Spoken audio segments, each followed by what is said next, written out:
Oi, galera. Olha o que eu tô fazendo. Tô fazendo uma fogueira caseira. Peguei esses pedacinhos de vela aqui, ó.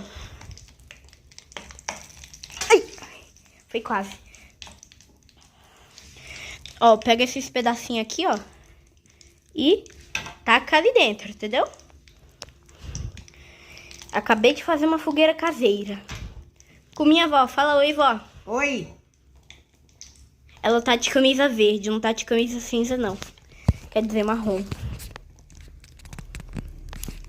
Minha fogueira caseira tá dando super certo, gente. Obrigado por darem likes.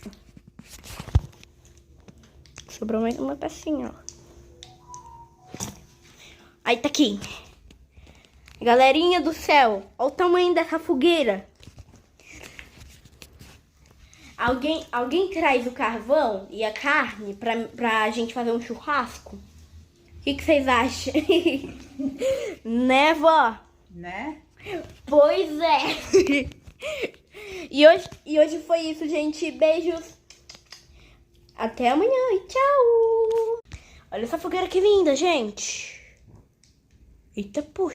Eu estou brincando com fogo mesmo.